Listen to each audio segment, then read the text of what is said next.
Mi esposa me pidió fingir una infidelidad para provocar celos en su ex, pero el plan se volvió una pesadilla, terminé destruido, humillado y con una verdad que me cambió para siempre. Laura tenía esa manera de mirarme que me desarmaba, una mezcla de dulzura y manipulación que aprendí demasiado tarde a distinguir. Aquella tarde, mientras revolvía su café con una calma inquietante, me lanzó la idea como si fuera una broma. «Necesito que me ayudes con algo, algo tonto», dijo, y su sonrisa me hizo bajar la guardia antes de entender el veneno que escondía. Lo que me pidió no fue un favor, fue una trampa disfrazada de confianza, quería que fingiera serle infiel. Su excusa sonaba inocente, incluso divertida. Andrés, su ex, había vuelto a escribirle, según ella solo para provocar. Dijo que necesitaba demostrarle que estaba feliz conmigo, que había superado todo. Pero su manera de contar la historia me dejó incómodo, parecía más preocupada por lo que él pensara de ella que por lo que pensara yo. Me aseguró que era un simple juego psicológico, una puesta en escena para cerrar un ciclo. Pero cada palabra me hacía sentir como si yo fuera el títere de una obra que no entendía del todo. Le pregunté por qué necesitaba involucrarme. Podía ignorarlo, bloquearlo, borrar su nombre. Pero me miró con esos ojos húmedos que usaba cuando sabía que me tenía acorralado. Porque quiero que él vea lo que perdió, me dijo, y nadie puede hacerlo mejor que tú. Esa última frase me tocó el orgullo. No sé si fue amor, vanidad o miedo a perderla, pero acepté. Le prometí que jugaría el papel del marido infiel por unos días, solo para cerrar el tema. Me repetí que no pasaría de ahí. El plan empezó con mensajes falsos. Laura creó un número desconocido y fingimos una conversación entre mi amante y yo. Fotos borrosas, frases sugerentes, horarios extraños. Todo era digital, frío, casi cómico. Hasta que ella decidió subir la apuesta, publicar una foto mía en una cena con una compañera del trabajo. Era inocente, un evento de la oficina, pero Laura recortó el encuadre, le añadió un comentario insinuante y lo subió a sus historias. A veces el amor llega en el momento equivocado. El efecto fue inmediato. En menos de una hora, Andrés vio la publicación. Me di cuenta porque Laura lo observaba todo desde el espejo del baño mientras fingía maquillarse. Sonreía al ver los puntos de vista en sus historias, y en su rostro vi algo que me perturbó, satisfacción. No celos, no nostalgia. Disfrute puro. Durante los días siguientes, el juego se volvió más real. Laura se mostraba más distante, como si la mentira hubiera contaminado nuestra casa. Dejó de besarme con la misma naturalidad, evitaba mis abrazos y se refugiaba en el teléfono. Cada vez que le preguntaba si el plan seguía en curso, respondía con frases cortas: paciencia, falta poco, funciona. Yo, que antes dormía tranquilo, comencé a revisar cada movimiento, cada expresión suya, buscando señales de que seguíamos fingiendo. Pero lo que vi fue otra cosa, la emoción de una mujer que vuelve a sentir algo, aunque sea por la persona equivocada. Una noche la escuché riendo en la cocina. Reía como hacía tiempo no lo hacía conmigo. Fui hasta la puerta y la vi escribiendo. Su rostro estaba iluminado por la pantalla, y su voz se quebraba entre risas contenidas. No necesitaba ver el nombre del destinatario. Sabía que era él. Volví a la cama sin decir nada, con el estómago ardiendo. Empecé a dudar de todo. De si alguna vez había sido real lo nuestro o si yo solo era el reemplazo cómodo que ahora le servía de herramienta para sanar su ego. Me dije que era solo una fase, que pronto acabaría. Pero cada día que pasaba, la línea entre el juego y la verdad se desdibujaba más. Ella parecía renacer con cada mensaje que él enviaba. Y yo, mientras tanto, me convertía en el espectador de mi propio engaño. El colmo llegó cuando me pidió borrar nuestro historial de fotos juntos. Dijo que era parte del plan, que Andrés debía creer que nuestra relación estaba en crisis. Me resistí, pero insistió con esa calma venenosa que usaba cuando quería ganar una discusión. ¿Lo hice? Borré años de recuerdos, solo para mantener viva una mentira que empezaba a destruirnos. Durante una cena, intenté recuperar algo de normalidad. Le hablé de mis días en el trabajo, de mis proyectos, de lo mucho que la extrañaba incluso teniéndola frente a mí.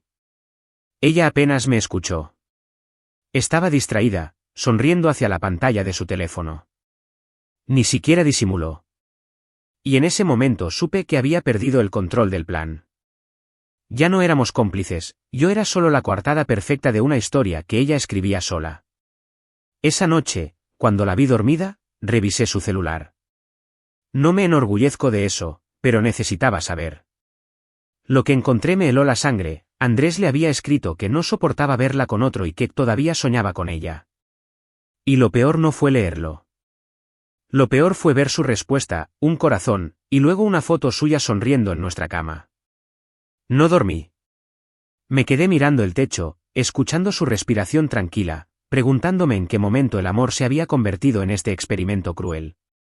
Recordé cómo ella me convenció de participar por diversión, y cómo yo, ciego por afecto, acepté ser el villano de mi propia historia. Al amanecer, preparé café y la observé entrar en la cocina, despeinada, ajena a mi tormenta. Me sonrió, pero sus ojos estaban vacíos. Sentí un impulso casi irracional de decirle que ya sabía todo, de gritarle que su juego había terminado. Pero algo me detuvo. Tal vez fue el miedo de escuchar una confesión que ya intuía. Tal vez fue la esperanza de que aún pudiera detener la caída. Ella bebió su café, me miró como si nada y dijo: «Solo falta un paso para que Andrés muerda el anzuelo». Ese momento se grabó en mí como una puñalada lenta. No por las palabras, sino por la forma en que las dijo, con una satisfacción fría, calculada. Me di cuenta de que el plan nunca había sido solo un juego de celos. Era algo más oscuro. Y yo, sin saberlo, acababa de convertirme en la herramienta perfecta para hacerlo realidad. Esa noche, cuando la vi borrar mi contacto de su teléfono por si Andrés pregunta, entendí que algo se había roto definitivamente. No era solo nuestra relación. Era mi papel en su vida. Ya no era su pareja, ni su aliado, ni su amor. Era su máscara. Y mientras ella dormía, con una paz que me resultaba insoportable, tomé una decisión silenciosa: seguiría su juego hasta el final. No para ayudarla, sino para descubrir hasta dónde estaba dispuesta a llegar. Desde que Laura decidió borrar mi número de su teléfono, nuestra casa se volvió un teatro. Cada gesto, cada palabra, cada silencio estaba ensayado, calculado para un público invisible, Andrés. Yo era su actor principal, pero ya no sabía si el guión que seguíamos era el mismo. Lo que empezó como una broma conspiratoria se transformó en una rutina enfermiza, donde yo debía fingir que la engañaba, y ella debía fingir que me odiaba. Lo absurdo era que ya no tenía que fingir nada. Los días se volvieron extrañamente meticulosos. Laura revisaba las redes, analizaba cada reacción de Andrés como si fuera un experimento psicológico. «Mira, vio la historia en menos de un minuto», me decía, sonriendo con ese brillo que hacía tiempo no veía. A veces me mostraba capturas de pantalla, me explicaba sus estrategias como si fuera un plan de guerra: qué publicar, qué borrar, qué insinuar. Su obsesión era tan intensa que empecé a preguntarme si aún quedaba algo real en ella. Un sábado, insistió en que debíamos subir el nivel. Según Laura, los rumores de mi supuesta infidelidad estaban perdiendo fuerza, y necesitábamos darle credibilidad. Esa noche salí con algunos colegas, y una de ellas, Carla, se ofreció a llevarme a casa. Laura insistió en que subiéramos una foto juntos, como amigos. Pero cuando la vi subir la publicación, mi estómago se revolvió. El texto decía: a veces, la tentación tiene nombre propio. Esa frase cambió todo. Los comentarios empezaron a llegar: insinuaciones, chistes, acusaciones. Algunos amigos dejaron de hablarme. Mis padres me escribieron confundidos, preguntando si Laura y yo estábamos bien. Yo no sabía qué responderles. Fingir en público era parte del plan, pero ¿también debía mentirle a mi propia familia? Esa misma noche, Laura se mostró más tranquila que nunca. Caminaba por la casa descalza, tarareando canciones viejas, como si el caos que habíamos provocado fuera un trofeo. Cuando le pregunté si estaba segura de seguir, me contestó que todo iba perfecto. Que Andrés había reaccionado exactamente como esperaba, le había mandado un mensaje. Dijo que no puede soportar verme sufrir por ti, me contó con orgullo. Está cayendo en la trampa. La palabra trampa me hizo reír, pero no de humor. Porque ya no sabía quién atrapaba a quién. Andrés se acercaba otra vez, sí, pero cada vez que lo hacía, Laura se alejaba un poco más de mí. Y lo peor fue notar cómo sus gestos, sus risas, incluso su forma de hablar, empezaban a parecerse a los recuerdos que ella tenía de él. Empecé a sentir celos, y esa fue la ironía más cruel: el hombre que fingía ser infiel se consumía de celos por el ex que volvía. No podía decirlo en voz alta, sonaría patético. Pero me dolía ver cómo ella revivía con cada mensaje que recibía de Andrés. Me dolía que su plan funcionara, pero no de la forma que esperábamos. El domingo amanecí con resaca emocional. No dormí, no comí. Me pasé el día revisando las redes, intentando entender hasta dónde había llegado la mentira. Descubrí que Andrés no solo comentaba las publicaciones de Laura, sino que también le enviaba flores al trabajo. Ella me mostró las fotos riendo, diciendo que era una señal de que él no la había olvidado. Yo no pude ni sonreír. Sentí náusea. Esa noche discutimos. Le dije que el juego había ido demasiado lejos, que no había necesidad de seguir alimentando una historia que nos estaba devorando. Ella se enfureció, me llamó cobarde, me acusó de no confiar en ella. Esto lo hacemos por nosotros, gritó. Pero ya no había un nosotros en su voz. Había un yo desesperado por atención, por venganza, por nostalgia. Los días siguientes fueron un infierno silencioso.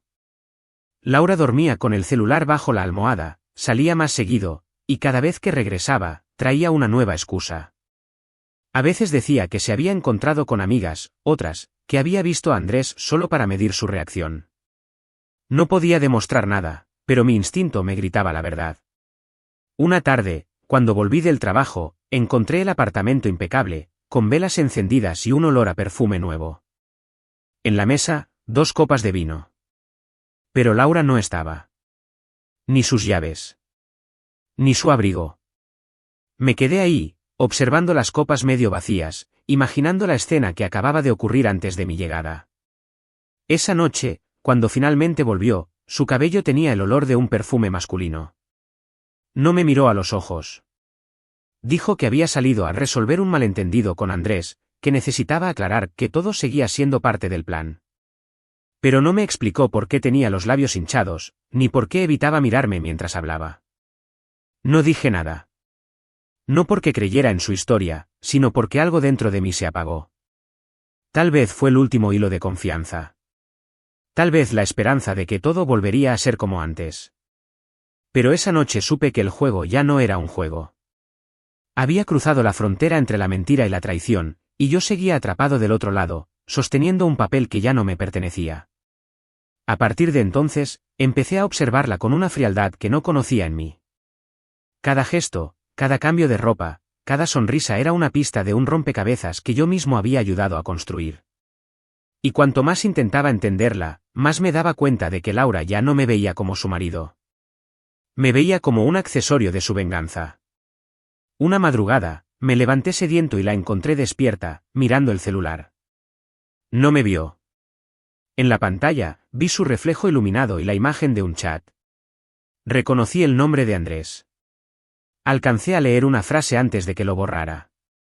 No puedo dejar de pensar en ti, aunque sigas con él. Ella sonrió. Y fue esa sonrisa la que me destruyó. No porque confirmara mis sospechas, sino porque era la misma sonrisa que me daba a mí cuando nos enamoramos. Exactamente la misma. Me quedé de pie, en silencio, observando cómo el amor que alguna vez me salvó se convertía en mi peor humillación. Laura apagó la pantalla, suspiró satisfecha y se volvió hacia mí, como si nada hubiera pasado. Dijo que todo marchaba según el plan. Yo asentí, sin corregirla. Porque lo único cierto era que el plan seguía avanzando, solo que ya no era el suyo. Dicen que cuando una mentira se repite lo suficiente, acaba teniendo olor, textura y peso propio. En nuestro caso, olía a perfume barato, a tensión nocturna y a culpa compartida. Ya no sabía cuándo fingíamos y cuándo estábamos viviendo la mentira. Lo que sí sabía era que yo ya no era el mismo. El rumor de mi supuesta infidelidad se había escapado de las redes y se instaló en mi vida real. En el trabajo, la gente me miraba distinto. Algunos sonreían con malicia, otros me esquivaban. Mi jefa, que siempre me trataba con cordialidad, empezó a hablarme con cautela, como si yo fuera un hombre peligroso o deshonesto.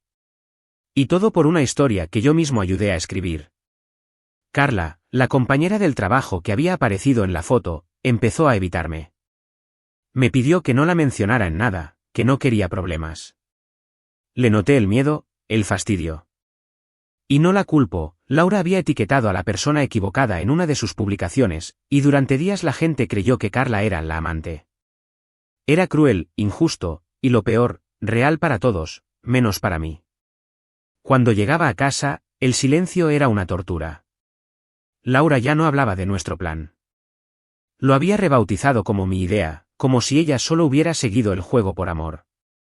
Y cuando intentaba recordarle que todo esto había empezado por su iniciativa, me miraba con desdén, como si el culpable fuera yo por aceptar. Una tarde, mientras buscaba algo en su bolso, encontré el celular vibrando.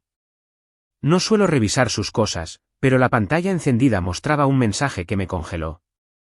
A veces pienso que fue un error dejarte ir. Era de Andrés. La rabia me subió al pecho como una corriente eléctrica. Le pregunté por qué seguía hablando con él, si no se suponía que todo era un plan de cierre. Me respondió con frialdad, sin mirarme.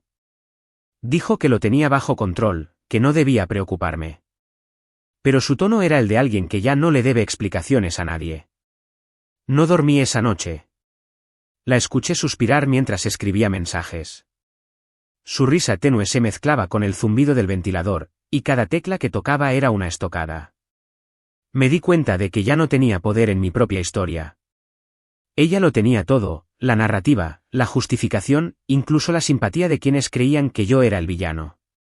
A la mañana siguiente, intenté confrontarla. Le hablé sin gritar, sin acusar. Solo quería saber la verdad. Pero en lugar de responder, me lanzó una frase que todavía me arde. ¿Y tú qué esperabas? Si fingiste tan bien que hasta yo empecé a creerlo. Era el golpe perfecto. Convirtió mi obediencia en culpa. Mi participación en prueba de traición. No supe qué contestar. Me quedé mudo, sintiendo como mi dignidad se disolvía en el aire como el humo de su cigarrillo. Empecé a notar cambios sutiles, ropa nueva, perfume distinto, sonrisas que no me pertenecían. Salía cada vez más tarde del trabajo, decía que estaba con amigas que yo nunca conocí.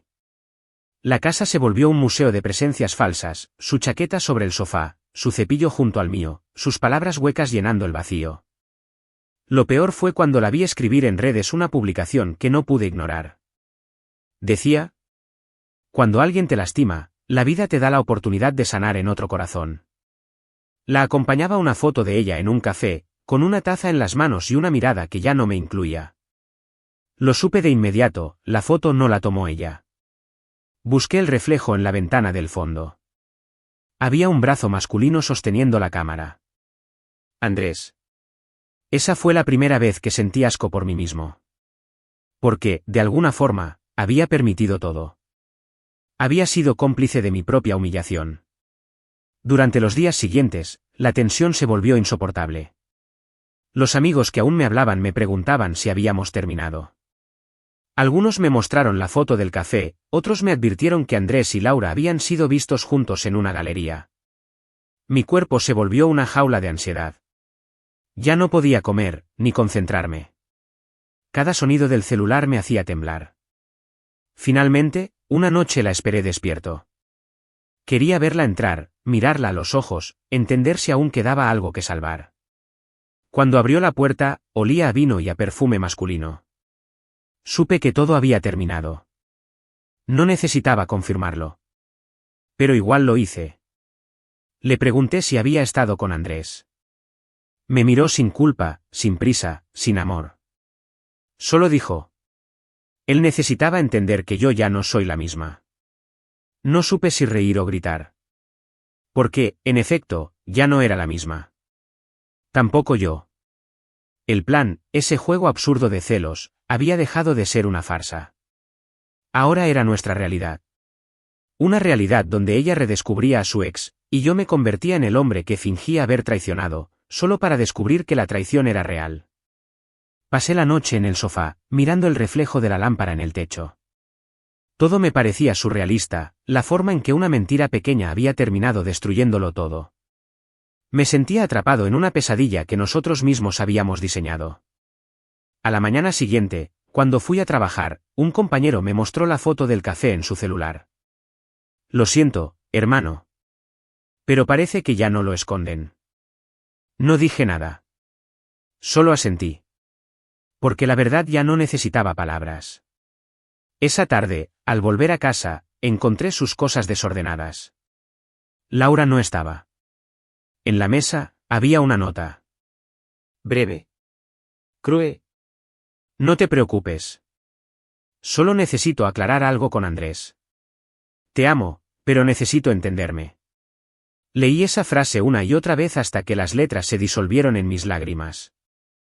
No sabía si lloraba por amor o por humillación. Tal vez por ambos. Horas después, mientras el silencio se hacía insoportable, mi teléfono vibró. Una notificación. Era una publicación nueva de Andrés. Una foto de él y Laura, riendo juntos en el mismo café de la foto anterior. El texto decía: a veces, lo que fingimos acaba siendo lo más real. Y fue ahí, en ese instante exacto, donde entendí que el plan había terminado. Solo que no de la manera que esperábamos. La foto de Laura y Andrés juntos explotó en las redes como una bomba. En menos de una hora, todos nuestros amigos, familiares y compañeros de trabajo la habían visto. Algunos comentaban con sorpresa, otros con malicia, pero la mayoría guardaba silencio, ese silencio que suena peor que cualquier insulto. Era el sonido de la vergüenza, del juicio, del te lo dije. Yo no tuve tiempo de procesar nada. Mi teléfono no paraba de sonar. Mensajes, llamadas, notificaciones. Mi madre me escribió con tristeza: ¿ya no están juntos? Lo siento, hijo. Mis amigos del trabajo me mandaban memes y bromas crueles. Hasta un compañero que apenas me saludaba se atrevió a enviarme un mensaje que decía: así pasa cuando juegas con fuego. Era como si el mundo entero se hubiera puesto de acuerdo para señalarme. Y lo peor era que nadie sabía la verdad. Nadie entendía que todo había empezado como una mentira. Una mentira que yo había permitido, que yo había sostenido, creyendo que podía controlarla. Pero las mentiras, cuando crecen, siempre devoran a quien las alimenta. Laura me bloqueó en todo. En redes, en el teléfono, incluso en los mensajes del banco. Literalmente me borró del mapa. Yo intentaba llamarla desde otros números, pero nunca respondía. Me enteré por terceros que había dicho que me había sido infiel durante meses, que ella por fin había abierto los ojos. Esa versión se esparció más rápido que cualquier intento mío de desmentirla. Durante días, viví como un fantasma. Salía a trabajar con la mirada baja, sin fuerzas para explicar. Las personas me miraban con lástima, y esa lástima era peor que el desprecio. No sabía cómo revertir algo que había empezado como una farsa, pero que ahora se había convertido en la historia oficial de mi vida. Una noche, después de una jornada insoportable, regresé al apartamento vacío. Las luces apagadas, las cortinas corridas, el eco de mis pasos rebotando en las paredes. Me senté en el sofá, con la cabeza entre las manos, y por primera vez en años, lloré como un niño. No por haber perdido a Laura, sino por haber perdido la versión de mí que creía que podía salvarla. Estaba en ese estado cuando escuché los golpes en la puerta. 3, firmes, urgentes. Me levanté sin ganas, pensando que era un vecino o alguien del edificio. Pero cuando abrí, la vi ahí. Laura. Estaba llorando. Tenía la cara hinchada, el maquillaje corrido, y las manos temblorosas. Su aspecto era el de alguien que acababa de ver un fantasma, o algo peor. Entró sin pedirme permiso. Se dejó caer en el sofá, mirándome con los ojos llenos de culpa. Intenté mantener la distancia, pero verla así me partió en dos. Quise odiarla, pero aún me dolía demasiado para hacerlo. No habló de inmediato. Se quedó en silencio, respirando con dificultad. Y cuando por fin abrió la boca, su voz era un hilo quebrado. Él me grabó. No entendí al principio. Me quedé mirándola, esperando una explicación. Ella continuó. Andrés. Me grabó sin permiso. Conversaciones, encuentros, todo. Dice que si no hago lo que él quiere, lo va a publicar. Sentí un escalofrío recorrerme el cuerpo. No por ella, sino por la ironía brutal del destino. El hombre que ella había querido provocar, El ex que había usado como herramienta para su venganza, ahora la había convertido en su juguete. Me contó que Andrés había planeado todo. Que la buscó sabiendo que ella no había superado el pasado. Que fingió ser vulnerable para volver a entrar en su vida. Y cuando lo consiguió, empezó a manipularla, a grabar todo, a controlarla con miedo. Dice que va a contar que lo busqué mientras aún estaba contigo, sollozó. Dice que va a destruirme. Durante un momento, no sentí compasión. Solo una furia sorda, mezclada con una amarga satisfacción. Era como si el universo se encargara de ajustar cuentas. Pero al verla así, destrozada, entendí que no había ganador en todo esto. Solo ruinas. Ella me pidió ayuda. A mí. Al mismo hombre al que había hundido, humillado y borrado. Me rogó que no la dejara sola, que la protegiera, que encontráramos una forma de detenerlo. Yo la escuchaba, en silencio, mientras dentro de mí se libraba una guerra, una parte quería abrazarla y salvarla, la otra quería dejarla caer en su propio abismo. Le pregunté si todavía lo amaba. Bajó la mirada. No respondió. Y ese silencio fue peor que cualquier confesión. Esa noche, después de que se quedó dormida en el sofá, me senté frente a la ventana y repasé todo lo que había pasado desde aquel día en que me pidió fingir una infidelidad. La cadena de mentiras, humillaciones, pérdidas. Y me di cuenta de algo dolorosamente claro: yo había sido su escudo, su excusa, su marioneta. Pero no más. Cuando amaneció, ella despertó sobresaltada. Me miró, esperando que le dijera algo, alguna promesa de ayuda. Pero lo único que le dije fue: voy a arreglar esto. Pero no por ti. No entendió de inmediato. Y no necesitaba hacerlo. Porque en ese instante, supe que ya no lo hacía por amor, ni por lealtad, ni siquiera por justicia. Lo hacía por mí. Porque necesitaba recuperar mi voz, mi historia, mi dignidad. Tomé mi teléfono, busqué el número de Andrés y lo marqué. Cuando respondió, su tono era arrogante, confiado, el de alguien que cree tener todas las cartas en la mano. Necesitamos hablar, le dije. ¿Tú y yo?, respondió riendo. Sí, contesté. Como adultos. Colgué sin darle tiempo a reaccionar. Sabía que ese encuentro no sería una conversación. Sería un ajuste de cuentas. Y por primera vez en meses, sentí algo que había olvidado: el control. Esa noche, mientras Laura dormía otra vez en el sofá, comprendí que el plan de celos, esa obra absurda que comenzó con un simple mensaje, había terminado por consumirlo todo. Pero algo nuevo nacía de esas cenizas. Ya no iba a fingir ser infiel. Ahora iba a mostrarles lo que realmente significaba la traición. Andrés aceptó verme sin pensarlo mucho. Supongo que su ego lo empujó a creer que todavía podía humillarme, que yo era el mismo idiota que se prestó para un plan absurdo. Me citó en un bar discreto del centro, de esos donde el ruido de la música y las risas ajenas esconden cualquier conversación incómoda. Llegué antes que él. Pedí un café, aunque no tenía intención de tomarlo. Mis manos temblaban, no de miedo, sino de una mezcla de ira contenida y adrenalina. Tenía la cabeza llena de imágenes: Laura llorando, el apartamento vacío, mi reputación destruida. Todo eso era obra suya. O más bien, obra de los dos. Pero esa noche, él representaba el rostro de todo lo que había salido mal.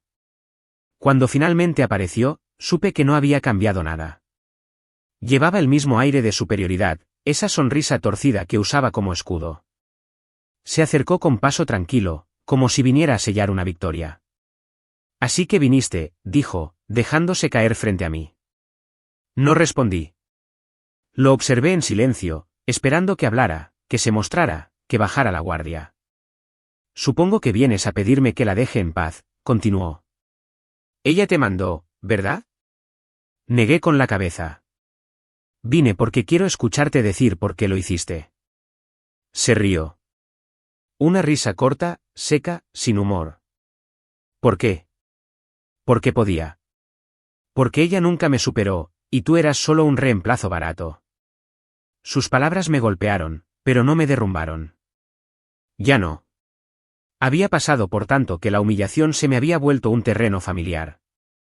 Y tú, le respondí con calma, sigues siendo el mismo tipo inseguro que necesita destruir lo que no puede tener. Esa vez fue él quien se quedó sin palabras por un segundo. Vi cómo su mandíbula se tensaba. Sabía que había tocado algo. Saqué mi teléfono. Lo coloqué sobre la mesa, grabando. No dije nada, solo lo miré.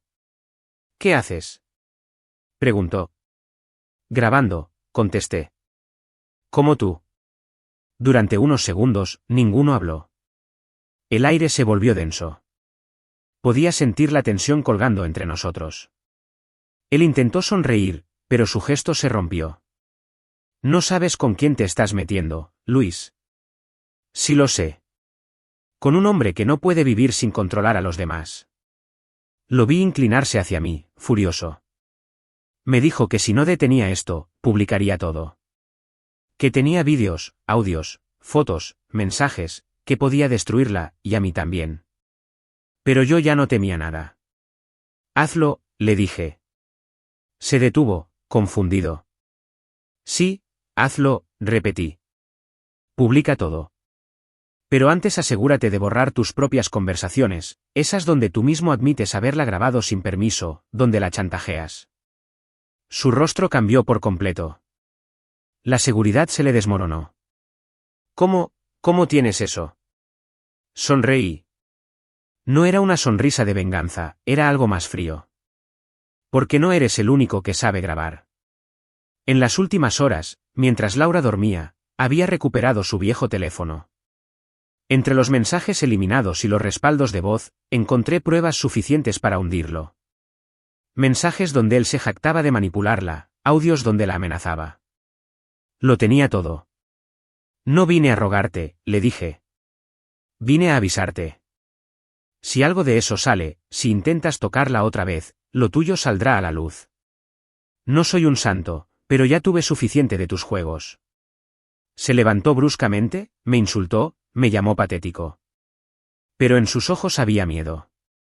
Y el miedo, cuando aparece en alguien que se creía intocable, es la señal de que el poder cambió de manos. Lo vi marcharse, y no sentí alivio ni triunfo.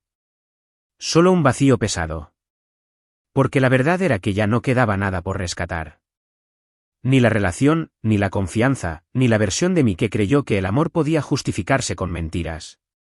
Esa misma noche, volví al apartamento y encontré a Laura esperándome. Me abrazó, llorando. Me dijo que no sabía cómo agradecerme, que no merecía que la ayudara. No respondí. No había palabras suficientes para lo que se había roto entre nosotros. Le conté que Andrés no volvería a molestarla, pero que no podía quedarme con ella. No después de todo. Vi el miedo en sus ojos al entender lo que eso significaba. ¿Te vas?, preguntó. Asentí. Era la primera decisión real que tomaba desde que empezó todo. Los días siguientes fueron un caos. Andrés intentó contraatacar, pero sus propios mensajes lo enterraron. Perdió su trabajo, su reputación, todo. Y aunque no lo dije en voz alta, había una parte de mí que sintió justicia. No venganza, no placer, justicia. Laura intentó contactarme varias veces. Mensajes largos, disculpas, promesas. No lo respondí. Aprendí que algunas heridas necesitan silencio para cerrarse. Pero una tarde, cuando creía que todo estaba terminando, recibí un sobre sin remitente. Dentro, una sola hoja. Una captura impresa de una conversación que yo no había visto. Era entre Laura y Andrés, fechada antes de todo el escándalo. En ella, Laura escribía: si él cree que me estás buscando de nuevo, hará cualquier cosa por retenerme. Y Andrés respondía: entonces déjame hacerlo creer. Mi cuerpo se lo. Esa frase lo cambiaba todo. No había sido solo su víctima. Había sido parte del juego desde el principio. Esa noche, quemé el sobre, pero no pude dormir. Me quedé mirando al techo, sintiendo que toda mi historia se había derrumbado de nuevo. El plan de celos no solo había salido mal. Había revelado algo más oscuro, que nadie en esa historia había sido inocente. Y aún quedaba algo por hacer. Algo que pondría fin a todo, de una vez por todas. Cuando recibí aquel sobre con la conversación impresa, supe que alguien quería asegurarse de que la herida no cerrara nunca. Quizás fue Andrés, antes de desaparecer del todo. O quizás fue la propia Laura, intentando manipularme una última vez. Sea quien fuera, lo logró. No podía dejar de pensar en esas líneas, en cómo todo había sido una gran mentira envuelta en otra. Durante días me encerré en mí mismo. No trabajaba, no comía, apenas dormía. Revisaba una y otra vez todo lo que había vivido en los últimos meses, tratando de encontrar el punto exacto en que todo se torció. El día que acepté fingir ser infiel, el momento en que la vi llorar, cuando creí que la estaba ayudando. Cada escena tenía ahora otro significado. Nada era lo que parecía. Y cuanto más pensaba en eso, más claro lo tenía, no podía dejar que mi historia terminara así, con ellos dos desapareciendo entre sombras y yo cargando con la culpa. Necesitaba decir la verdad. No para redimirme, sino para liberar todo lo que ellos me habían quitado, mi voz, mi versión, mi dignidad. Una tarde encendí la cámara de mi celular. Coloqué el teléfono frente a mí, respiré hondo y empecé a hablar. No tenía guión, no tenía plan. Solo necesitaba contar. Conté cómo Laura me pidió fingir una infidelidad para provocar los celos de su ex. Cómo acepté, ciego de amor, creyendo que la ayudaba a cerrar una historia que la había dañado. Cómo el plan se salió de control, cómo mi reputación se destruyó, cómo ella volvió con el hombre que la manipulaba, y cómo todo terminó en chantajes, grabaciones y humillaciones. No me mostré como un héroe ni como una víctima. Me mostré como un hombre que había cometido el error más humano de todos, creer que el amor podía arreglarse con una mentira. Subí el vídeo a mis redes. No esperaba que lo viera nadie. Pero en menos de 24 horas, tenía miles de reproducciones. La gente comentaba, compartía, opinaba. Algunos me insultaban, otros me defendían, pero lo importante era que mi versión estaba ahí. Por primera vez, el ruido no me asustó. Era ruido que me devolvía la voz. Laura me escribió al día siguiente. Un mensaje breve. No tenías derecho. La ironía me hizo reír. Ella, que me había usado, que había arruinado mi nombre, que había mentido al mundo, me decía que no tenía derecho a hablar. Pero yo no le respondí. Ya no necesitaba explicarle nada. El vídeo siguió creciendo. Algunos medios locales lo retomaron, convirtiéndolo en noticia. Hombre expone cómo una farsa amorosa casi destruye su vida. Recibí mensajes de gente desconocida contándome sus propias historias de manipulación, de relaciones tóxicas, de amores que se convirtieron en cárceles. Y entendí algo poderoso, lo que había sido mi ruina personal se estaba transformando en una catarsis colectiva. Un día, semanas después, Laura apareció frente a mi puerta. No la esperaba. Su rostro era el reflejo de todo lo que había perdido: orgullo, calma, control. Me pidió pasar, pero le dije que no. No necesitábamos más conversaciones. Insistió. Me dijo que el vídeo la había dejado expuesta, que todos la juzgaban, que no podía salir de casa sin sentir las miradas encima. Me acusó de haberle hecho lo mismo que ella me hizo. Y quizás tenía razón. Pero no me disculpé. Le dije que cada uno estaba pagando el precio de su propia mentira. Ella lloró. Dijo que nunca quiso que llegara tan lejos. Que Andrés la había manipulado desde el principio, que todo se le escapó de las manos. Tal vez era cierto. Tal vez no. Ya no me importaba comprobarlo. Cuando se fue, cerré la puerta despacio. Me quedé apoyado en ella, escuchando sus pasos alejarse. No sentí alivio, ni tristeza. Sentí paz. Porque finalmente entendí que no necesitaba que ella sufriera, ni que el mundo me creyera del todo. Lo único que necesitaba era soltar. En los días siguientes, borré el vídeo. No porque me arrepintiera, sino porque ya había cumplido su propósito. Dejó de ser un acto de venganza y se convirtió en mi manera de cerrar el ciclo. Comencé a escribir. No sobre Laura, ni sobre Andrés, sino sobre lo que pasa cuando confundimos el amor con la necesidad de ser elegidos. Cuando creemos que podemos sanar a alguien que no quiere curarse. Descubrí que, al escribir, empezaba a perdonarme.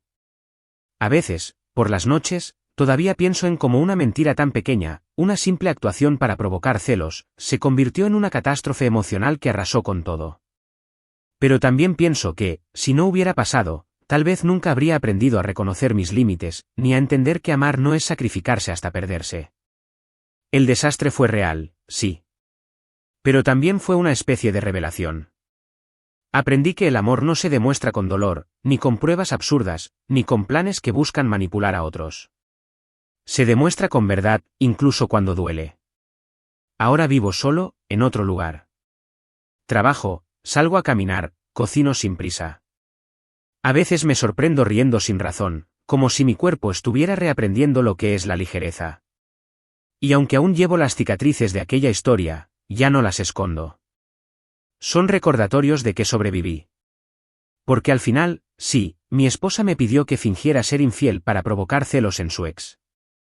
Y el plan salió terriblemente mal. Pero de ese desastre nació algo que ninguno de los tres esperaba, la verdad. Y aunque esa verdad dolió como un incendio, también me liberó.